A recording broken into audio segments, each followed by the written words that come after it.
ठीक है, भाग्यश्री जी का रुख करते हैं। भाग्यश्री जी, क्योंकि आप एक सामाजिक कार्यकर्ता हैं, क्या इस तरह के आप भी कोई कैंपेन चलाती हैं कि लड़कियों को जागरूक किया जा सके? क्योंकि चाहे वो गांव हो, शहर हो, हर जगह आजकल हम देख रहे हैं चाहे ट्रोलिंग का सामना लड़कियों को करना पड़ रहा है, कहीं ना कहीं सोशल साइट्स पर उन्हें बरगलाने की कोशिश होती है, उनके साथ वहां पर ब्लैकमेलिंग तक की खबरें आती हैं, चाहे उनके फोटोज हो, वीडियोज हो, कुछ लोग उनके फोटोज वीडियो का इस्तेमाल करते हैं, फेक अकाउंट्स क्रिएट किए जाते हैं। देखिए, हमारा जो अभियान है उसमें एक सेगमेंट ये होता है और डेफिनेटली हर महीने हमारे साइबर एक्सपर्ट्स इस बात की ट्रेनिंग लेते हैं कि वो लड़कियों को बता पाए कि आप टेक्नोलॉजी के युग में जी रहे हैं तो किन किन बातों का आपको ध्यान में रखना चाहिए। पहली चीज तो ये। दूसरी चीज, हम सभी लोग टेक्नोलॉजी के जमाने में जी रहे हैं जहां पे हमें पता है कि टेक्नोलॉजी ने हमें बहुत सारी अपॉर्चुनिटीज दी हैं, वेदर वो करियर को लेकर, बिजनेस को लेके हो, फ्रीडम ऑफ स्पीच। लेकिन दूसरी तरफ ये चीज भी हमें समझनी पड़ेगी कि एंटरटेनमेंट का साधन तो वो है, लेकिन वो एक दोधारी तलवार भी है। हर 2 सेकंड में एक महिला साइबर अपराध से जूझ रही है, ये डेटास हमारे कहते हैं। अगर स्पेशली महिलाओं और लड़कियों की हम लोग बात करें तो वो ज्यादा इस चीज से इफेक्टेड क्यों होती हैं। एक तो महिलाओं का जो हमारा सोसाइटी का जो सेटअप रहा है, पेट्रियार्कल माइंडसेट, वहां पे महिलाओं और बेटियों को कुछ इस तरीके से रेस किया गया है कि वो हमेशा आइसोलेशन में रहती है। तो आइसोलेट जब रहती है तो उनको बहुत इजीली कोई भी विश्वास में ले सकता है। सेकेंड चीज, जब बेटियां या आजकल के बच्चे, जिस हिसाब से हम लोग न्यूक्लियर फैमिली में रह रहे हैं और बच्चे किस हिसाब से फोन को कितना यूज कर रहे हैं, तो पेरेंट्स विजिलेंट नहीं है, पेरेंट्स का ध्यान नहीं होता है कि हमारे बच्चे क्या यूज कर रहे हैं या उनको कितनी हैबिट इस चीज की हो रही है। तीसरी चीज, कोई भी ऐप जब हम लोग यूज करते हैं तो उसमें हमेशा से उसका प्राइवेसी का कुछ बता के रखते हैं और महिलाएं स्पेशली उन चीजों का कभी भी ध्यान नहीं देती है। ये महिला के पार्ट पे हो जाता है। अब यहाँ पे बात आती है कि जब भी हमें कोई भी अपराध की अगर हम लोग बात करते हैं तो उसमें बहुत सारे स्टेक होल्डर्स इन्वॉल्व होते हैं। पहला, जिसके साथ क्राइम हो रहा है, और दूसरा हमारा लीगल सिस्टम। अगर हम लोग लीगल सिस्टम में देखें तो हमारे यहाँ पे आईटी एक्ट 2000 है, लाया गया है। आईपीसी जो है 354D इससे डील करता है, जो साइबर अपराध, इन सारी चीजों से। लेकिन हम लोगों में उतनी अवेयरनेस ही नहीं है। हमारे यहाँ पे जो पुलिस है और जो भी लीगल सिस्टम है उनको इतना टेक्निकल नॉलेज ही नहीं है कि कैसे इन चीजों को डील। तीसरी, अगर हम हमारे भारत की स्थिति देखें तो यहाँ पे महिलाओं के साथ कोई भी सेक्सुअल अब्यूज होता है या किसी भी तरीके की हिंसा होती है, चाहे वो फिजिकल होती है या वर्चुअल होती है, हमारी महिलाएं लोग क्या कहेंगे वाली स्थिति उनके माइंडसेट में रहती है, माइंड में रहती है। और इस बात के कारण वो पुलिस को कभी भी अप्रोच नहीं कर पाती है। तो पहली चीज तो, अगर हमें साइबर क्राइम जैसी स्थिति को बहुत सिंपल नहीं लेना है, इंडियन कॉन्टेक्स्ट में मेंटल हेल्थ और साइबर क्राइम को हम लोग यूं ही छोड़ देते हैं। और पुलिस वाले अगर आप लोग जाएंगे तो उनकी मेंटालिटी ये होती है कि ठीक है मैडम, ये तो होता ही रहता है। और हमारे यहाँ पे स्टॉकिंग करना तो बहुत सिंपल बात मानी जाती है कि स्टॉक ही तो किया है। लेकिन महिलाओं को और बेटियों को ये चीज समझनी पड़ेगी कि कोई भी, अगर हम लोग पिछले एग्जाम्पल्स देखें तो आपको बहुत सारे एग्जाम्पल्स ऐसे मिलेंगे कि जो बड़ी हिंसा हुई है वो स्टॉकिंग से ही स्टार्ट हुई थी और थोड़े समय बाद में जब महिलाओं ने उसको नजरअंदाज किया तो वो एक बड़ी हिंसा का रूप उसने ले लिया। तो अगर कोई भी व्यक्ति हमेशा, लेकिन भाग्यश्री जी, ये सिर्फ महिलाओं को ये समझने की जरूरत नहीं है ना, ये सिस्टम का भी तो एक, हम यहाँ पर कहेंगे कि एक बहुत बड़ी चूक हम इसे कह सकते हैं कि आज आप देखिए बहुत सारी तो ऐसी फीमेल्स हैं जो शिकायत ही दर्ज नहीं कराती। एट द एंड ये होता है कि वो अगर किसी पर्सन से बहुत ज्यादा परेशान है तो उसको ब्लॉक कर देंगे, अपना नंबर चेंज कर लेंगी। तो ये भी तो एक सिस्टम की बड़ी लापरवाही है ना, इसमें सिस्टम भी तो इतना ही जिम्मेदार है फिर। जी देखिए, दोनों, मैंने यही बात आपको बोली कि हमारे यहाँ पे जो एक्ट बनाए गए हैं, पहले तो लोगों में वो अवेयरनेस नहीं है, उसका रेगुलेशन इंप्लीमेंटेशन ही प्रॉपर नहीं है। हमारे साइबर क्राइम का जिस हिसाब से विस्तृत रूप फैल रहा है, जितने बड़े पैमाने पे एक चैलेंज के तौर पे हो गया, उतनी हमारी प्रिपरेशन ही नहीं है। फर्स्ट ऑफ ऑल तो ये चीज है, अगर महिला किसी पुलिस वाले के पास में जाती है तो उनको उतनी ट्रेनिंग ही नहीं दी गई है कि ये क्राइम है, ये भी एक बहुत बड़ा है और इसको डील कैसा करना है। अगर आप देखेंगे 48% मामलों में महिलाएं शिकायत नहीं दर्ज करवाती है क्योंकि उनको लगता है ये समस्या है। 18% मामलों में महिलाओं को पता ही नहीं है कि वो साइबर अपराध की से जूझ भी रही है, उनके साथ ऐसा कुछ हो भी गया है। तो अगर ये साइबर क्राइम जैसी चीजों को रखना है तो हर स्तर पे हमें काम करना पड़ेगा, चाहे वो स्वयं महिला और बेटी हो, चाहे वो हमारा लीगल सिस्टम हो, चाहे हमारे जो लॉज हैं या जो हमारे यहाँ पे जो एक्ट लाए गए हैं वो बहुत स्ट्रांग नहीं है। अभी इम्प्लीमेंटेशन हमारे बहुत पुअर है, हमारी उतनी प्रिपेयर्ड हम लोग नहीं है। तो उन चीजों को भी हम लोगों को स्ट्रांग करना पड़ेगा। तो हर स्तर पे जब हम काम करेंगे तब जाके हम साइबर क्राइम जैसी चीज से लड़ पाएंगे।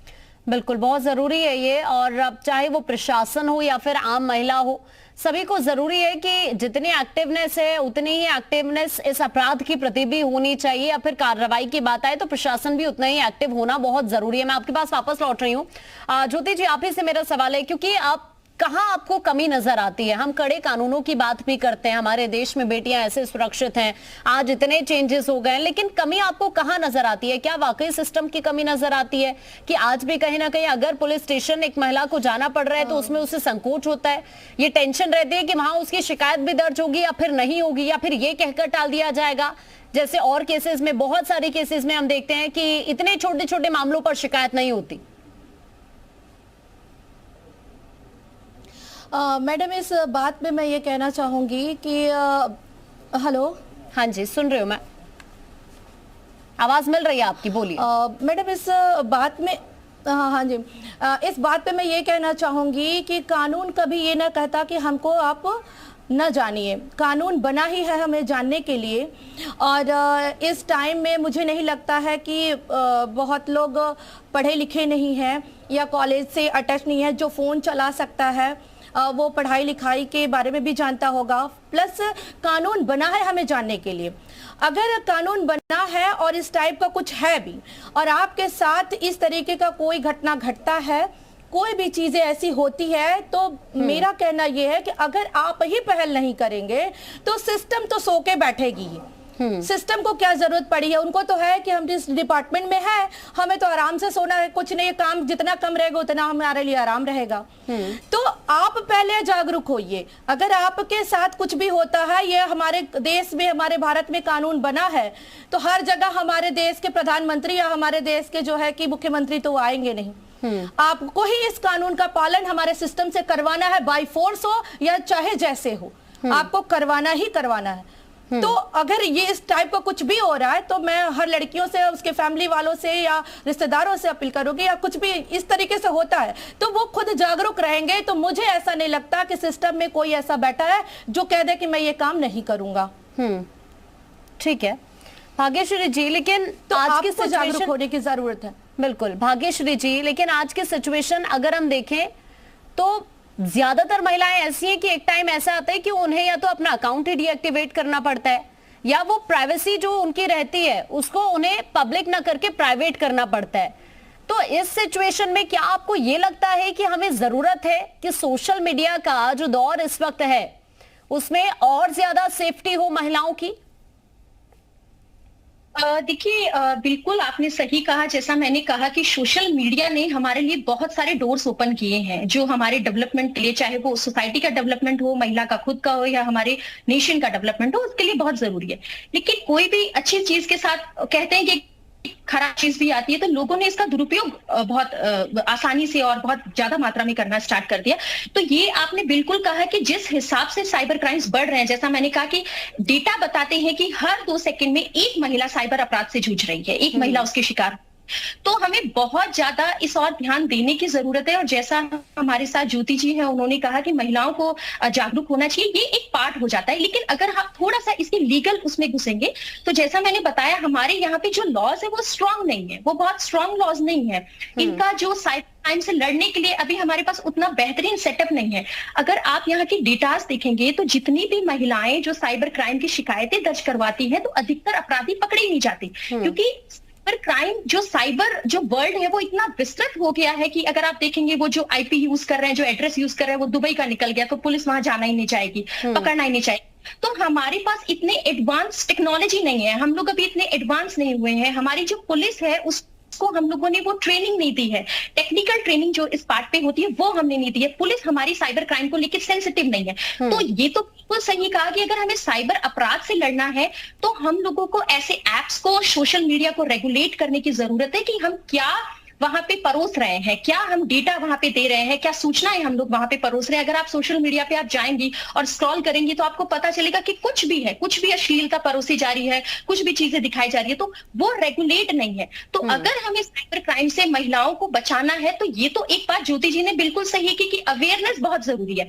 महिलाओं को डर से बाहर निकलना पड़ेंगे। अगर वो अपने लिए खुद नहीं उठेंगी तो दूसरा आपके लिए बहुत लंबे समय तक नहीं उठ पाएगा। गवर्नमेंट आपके घर नहीं आएगी, आपको अपने लॉज मानने पड़ेंगे। सेकेंड चीज ये है कि अगर जो महिलाएं जाती भी है तो उनका जो अपराधी है या जो व्यक्ति है वो कितने समय में पकड़ा जाता है। आप अगर कभी भी लंबे पिछले समय से देखिए तो कितने ऐसे हम लोगों को एग्जांपल्स मिले हैं कि उसने उस महिला को स्टॉक किया था या उसको परेशान किया था और उसको एक सजा मिल गई है। अगर